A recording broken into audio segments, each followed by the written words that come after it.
नमस्ते। थर्ड आई में आपका स्वागत है। आज शनिवार है। शनिवार को थर्ड आई वैसे नॉर्मली नहीं करते हैं, लेकिन कर्नाटका चुनाव के चलते ये एक स्पेशल एडिशन ऑफ थर्ड आई आप मान लीजिए। कर्नाटक चुनाव हो गया, बहुत इंतजार था, बहुत अटकलें थी, बहुत उहापोह थी कि मोदी है तो मुमकिन है, मोदी जी कैसे चुनाव हार सकते हैं, ये तो संभव नहीं है, ईवीएम चेंज करा दिए जाएंगे, सब कुछ तरह तरह का था। लेकिन अंतोगत्वा कर्नाटक के में बीजेपी चुनाव हारी, कांग्रेस चुनाव जीती। कांग्रेस के 224 की विधानसभा में कांग्रेस 137, बीजेपी 63, जनता दल 20 और अन्य 4 हैं, उसमें 2 इंडिपेंडेंट हैं और 2 छोटी पार्टी हैं उनके साथ हैं। अब कांग्रेस के इस चुनाव के क्या मायने हैं? सबसे पहली बात तो यह है, इसको थोड़ा समझने की कोशिश की जाए।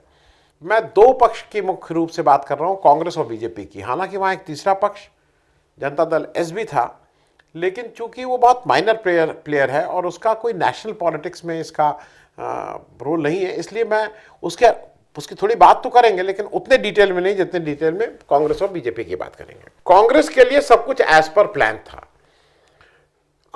मैं पहले सुबह भी मैं अपने जब लाइव कर रहा था तब भी कह रहा हूं, अभी फिर से मुझे लगता है कि कांग्रेस के लिए ये इलेक्शन जीतना उतना ही जरूरी था कि अगर ये कांग्रेस इलेक्शन नहीं जीत रही होती तो 2024 में कांग्रेस का दूर दूर तक वापसी किसी भी रूप में, सहयोगी पार्टी के रूप में, मेन ऑपोजिशन में, कहीं कुछ नहीं था। It was over for Congress. अब कांग्रेस जब ये जीत गई है तो कांग्रेस को वो एक ओपनिंग दिखाई पड़ने लगी है कि शायद अगर उसके सारे, जिसको कहते हैं ना, उसकी प्लानिंग, उसके सारे दांव ठीक लग जाएं तो कहीं ना कहीं कुछ उसको सफलता मिल सकती है। 2024 की बात मैं कर रहा हूं। तो जो मैंने कहा कि कांग्रेस का सब कुछ एज पर प्लान था, मैं 5 बातें कांग्रेस की और 5 बातें बीजेपी की करूंगा। बीजेपी कहां गलत हुई, कांग्रेस कहां मेरे हिसाब से कहां कहां सही हुई, और वो थोड़ा इन ऑर्डर ऑफ प्रायोरिटी भी मान लीजिए। मेरे हिसाब से सबसे इंपॉर्टेंट चीज कांग्रेस के लिए था कि उसका जो आंतरिक कलह है ना, आंतरिक खींचतान, आपस में एक दूसरे से नेताओं का टकराहट, टिकट को लेकर, वो बिल्कुल गायब था। उसको समय रहते सुलझा लिया गया था और उसका एक बहुत बड़ा उस बातचीत को आपस में बैठ के और खत्म करने का भारत जोड़ो यात्रा उसका एक बड़ा अहम फैक्टर रहा था। देखिए, राहुल गांधी 4 बार भी बुलाते, उनको दिल्ली बुलाते, खुद बेंगलोर आते, उनको बिठाते, वो बात नहीं होती। भारत जोड़ो यात्रा में जब यात्रा वहाँ कर्नाटका में चली 10, 12, 15 दिन, जो भी दिन, वहाँ पे डीके शिव कुमार और सीतारमैया, ये लोग लगातार इनके साथ चले और उसमें राहुल गांधी इंश्योर्ड, और ये दोनों लोगों का बड़ा दिल भी था। सीतारमैया बड़े नेता हैं, इसमें कहीं कोई दो राय नहीं है, लेकिन सीतारमैया जनता दल एस से आए हैं। डीके शिव कुमार कांग्रेस में ही रहे हैं और उन्होंने बहुत झेला है। डीके शिव कुमार का जैसा बयान भी था, आज जब रिजल्ट आया तो वो बहुत भावुक हो गए थे और उन्होंने कहा कि जब मैं जेल में था और जब सोनिया गांधी मिलने आई, मतलब वो इस तरह की बातें उन्होंने कही। तो एक तो ये आंतरिक झगड़ा सुलझा लिया गया था, तो वो बिल्कुल स्मूथ रहा, कहीं कोई खींचतान नहीं थी। दूसरा जो मुझे लगता है कि पहली बार राहुल गांधी ने, जिसको कहते हैं कि जमकर प्रचार किया, मन से किया, सुर में थे, और उनकी नंबर ऑफ रैलीज तो अगर वो लोग उनको कंपेयर करते हैं मोदी जी से कि उनके हिसाब से कम रैलीज किए, वो शायद 40 किए तो ये 20 किए। राहुल गांधी रैली भले ही कम किए हों, लेकिन उनका एक प्रचार की एक और स्टाइल है। वो पिज़्ज़ा डिलीवरी बॉय के साथ वहाँ पिज़्ज़ा खाने गए, उसके साथ बैठ के चल दिए उसके डिलीवरी वाले स्कूटर पे। कहीं बच्चों के साथ मिलके बैठ रहे हैं, कहीं वर्कर्स के साथ बैठ के बात कर रहे हैं। तो वो अदर देन रैली, वो एक क्रॉस सेक्शन ऑफ सोसाइटी को बिल्कुल अलग ढंग से उस तक रीच, अपने अनऑर्थोडॉक्स वे में वो अपनी एक रीच पहुंचाते हैं और वो बहुत इफेक्टिव रहती है।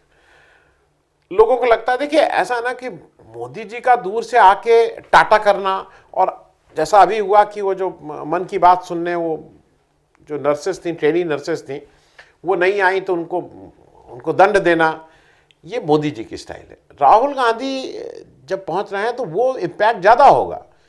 जो धूप में जबरदस्ती लाया जाएगा कि मोदी जी टाटा करेंगे और आप नीचे से मोदी मोदी बोलेंगे, वो और ये इंपैक्ट में जमीन आसमान का अंतर होगा। तीसरी बात मुझे जो लगता है कि कांग्रेस का जो तुरुप का इक्का जिसको कहेंगे, जो साबित हुए, वो कहीं से, जैसे वो तो होता है, कहीं से खड़गे जी का अध्यक्ष के रूप में कांग्रेस का प्रेसिडेंट निर्वाचित होना, मतलब अध्यक्ष निर्वाचित होना, कर्नाटक का होना और पूरे दमखम के साथ प्रचार करना, वो उनका, क्योंकि खड़गे जी पूरे इलेक्शन में सबसे ज्यादा एग्रेसिव खड़गे जी थे कांग्रेस की तरफ से। हर बीजेपी की हर बात का वो ठीक से जवाब उन्हीं की भाषा में दे रहे थे। तो वो एक थोड़ा राहत थी बाकी लोगों के लिए कांग्रेस में कि एक कोई सबसे जिसके पास एक्सपीरियंस है, सबसे अनुभवी व्यक्ति, वो आपके को वो कवरिंग फायर दे रहा था, वो आवरण दे रहा था, जिससे आप अपने प्रचार में, अपने बाकी कामों में ठीक से करिए। चौथा मेरे हिसाब से जो क्लिंचर जिसको कहते हैं, जिससे जो जहां पे क्लिंच किया गया इलेक्शन, वो कांग्रेस की 5 घोषणाएं थी। और 5 घोषणाएं के बाद जब ये कहा गया कि इसको हम अगर आप मुझे जिताएंगे तो हम पहली कैबिनेट में इसको जिताएंगे, इसको इंप्लीमेंट करेंगे, वो क्लिंचर था। और राहुल गांधी जब आज भी आए हैं और प्रेस से बहुत ब्रीफली मुखातिब हुए, तो उनको याद था, उन्होंने कहा नहीं, पहली कैबिनेट में ये चीज़ें, हमारी 5 घोषणाएं इंप्लीमेंट होंगी। तो ये मुझे एक इसलिए लगता है कि इस चीज़ से कांग्रेस पार्टी की एक बड़ी क्रेडिटेबिलिटी बनती है कि जो कहते हैं वो करते हैं, और ये नहीं कहते हैं कि हम करेंगे, हम देखेंगे। हिमाचल प्रदेश में उन्होंने पहली कैबिनेट में जो अपने वादे किए थे उसको पूरा किया। यहाँ क्या है, मोदी जी एक कुछ टालने वाला काम, टालू मिक्सचर जिसको बोलते हैं, कर देते हैं। किसानों के समय कहा था ना लिख के कि ऐसे ऐसे कर रहे हैं, एक कमेटी बना रहे हैं, कमेटी सब, वो आज कहाँ कमेटी गई, कौन सी कमेटी गई, वो कमेटी थी कि नहीं थी, वो अपना उन्होंने कमेटी बना के टालू मिक्सचर पिलाया। 5वीं बात मैं वो करूंगा जो जनरली बहुत लोगों के बीच के विमर्श में नहीं आई है। मैं इसलिए वो नाम ले रहा हूं कि रणदीप सुरजेवाला का नाम किसी ने लिया नहीं है, लेकिन उन्होंने एक बड़ा काम किया। वो जाके, वो जनरल सेक्रेटरी इंचार्ज कर्नाटक थे, लेकिन वो जाके उन्होंने कैंप कर दिया कर्नाटक में। और जो भी कोई छोटी मोटी बात थी, कहीं ऐसा लगता था कम्युनिकेशन ठीक से नहीं हो पा रहा है, संवाद में कुछ कमी है, तो वो उसको ब्रिज कर रहे थे। तो उस ब्रिज के चलते संवादहीनता की कोई स्थिति ही नहीं आई, मनमुटाव की कोई स्थिति नहीं आई, और वो अच्छे से चला। उन्हीं के साथ साथ ये मैं बाहरी उन लोग फैक्टर की बात कर रहा हूं जिसको बहुत एक्नॉलेज नहीं किया गया। सोशल मीडिया ने इस बार बीजेपी का, जिसको कहते हैं ना, ईंट का जवाब पत्थर से दिया। वो जिस तरह की वो कर रहे थे उसी तरह से वो उनको पूरे तरह से हैंडल कर रहे थे, उतने ही एग्रेसिवली, बल्कि उनसे बेहतर। तो वो एक मेरे ख्याल में इशू स्पेसिफिक था। अब ज़्यादा आ जाए कि बीजेपी ने कहाँ कहाँ गड़बड़ की। मैं फिर इसमें 5 मेरे हिसाब से जो सबसे बड़ी गड़बड़ी थी, बीजेपी शुरू से नैरेटिव ढूंढती रही। बीजेपी कभी नैरेटिव सेट ही नहीं कर पाई। बीजेपी नैरेटिव ही नहीं, बीजेपी हरदम कंफ्यूजन वाली स्टेट में रही। अच्छा, बीजेपी को गुजरात की आदत पड़ी हुई है कि रात में सोते हुए किसी को कहेंगे, अच्छा तुम चीफ मिनिस्टर नहीं, तुम चीफ मिनिस्टर, तुम हट जाओ, तुम आ जाओ, सब मंत्रियों को ड्रॉप कर दो, नए को ले आओ। ऐसा आपके गुजरात में चलता होगा, बाकी जगह ऐसे नहीं चलता है। आपकी लीडरशिप ही फाइनल नहीं थी कि कैसे होगी। येदियुरप्पा को आप ड्रॉप किए हैं कि येदियुरप्पा को रिटेन किए हैं कि येदियुरप्पा के नेतृत्व में लड़ा गया, कि ये अभी तक पता नहीं है।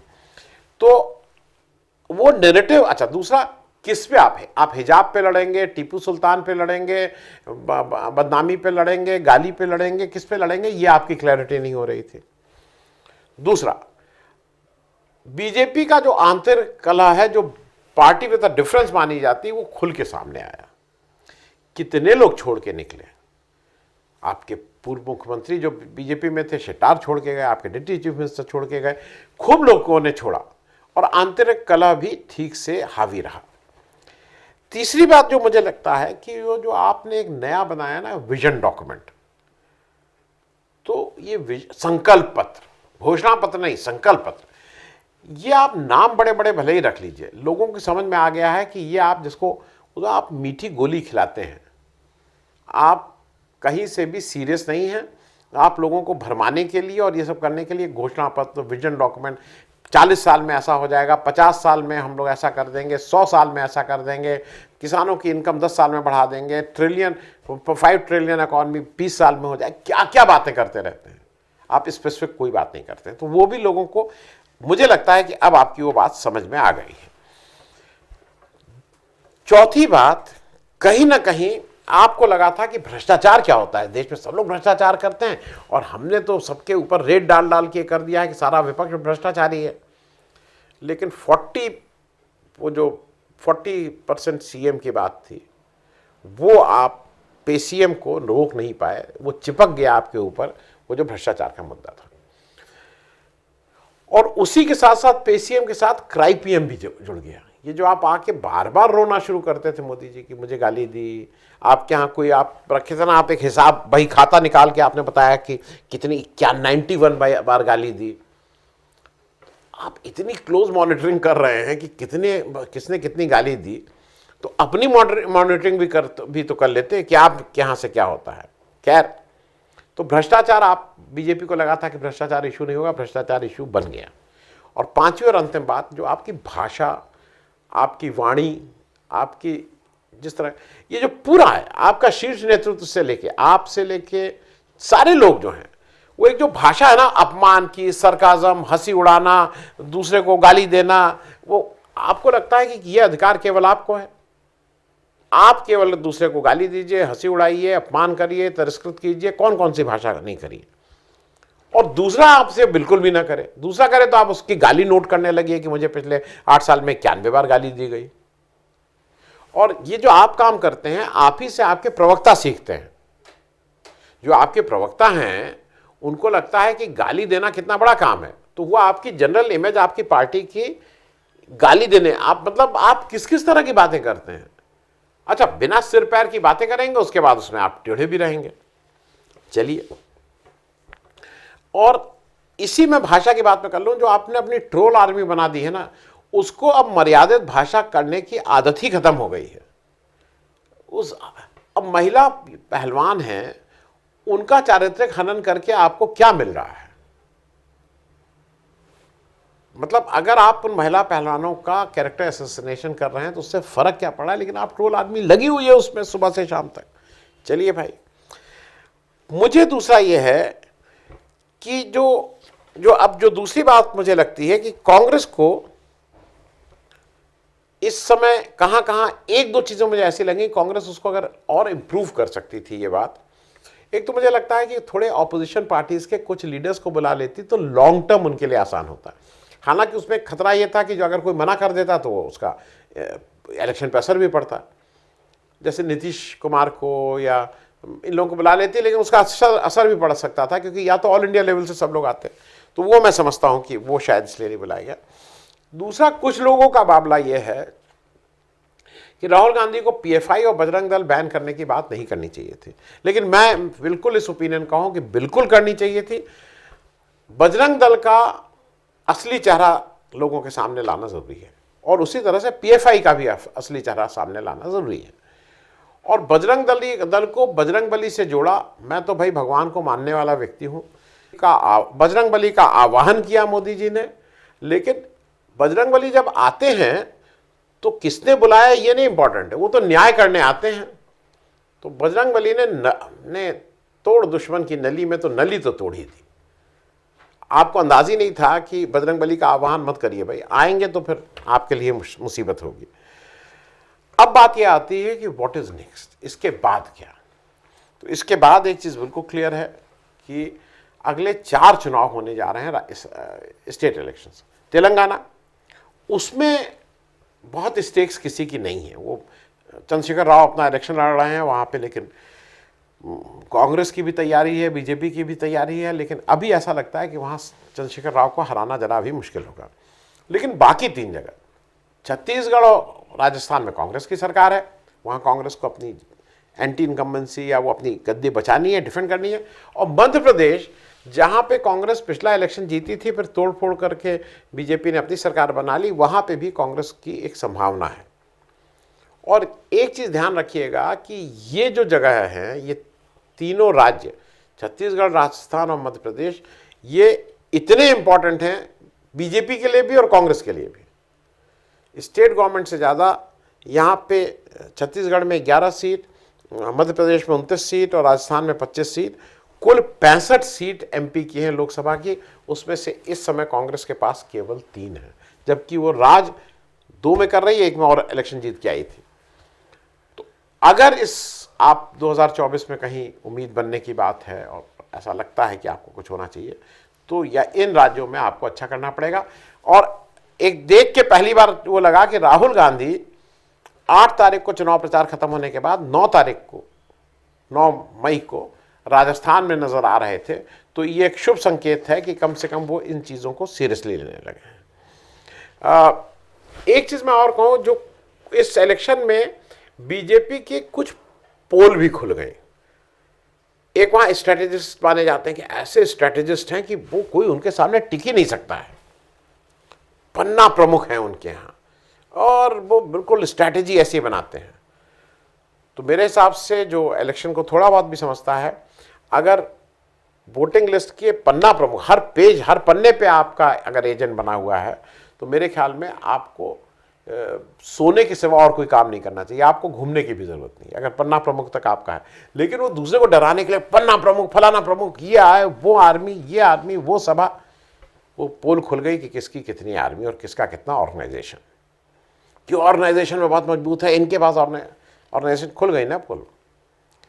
एक पार्टी का और वो हो गया, जनता दल एस, जो यहाँ से स्टेटमेंट जब इलेक्शन का जब ये काउंटिंग चल रही थी तो आ रहा था कि बनेंगे तो चीफ मिनिस्टर कुमारस्वामी ही। ये नहीं, मतलब उनका यह था कि चाहे इधर के हो चाहे इधर के हो, अगर कम पड़ेगा तो हम बन जाएंगे।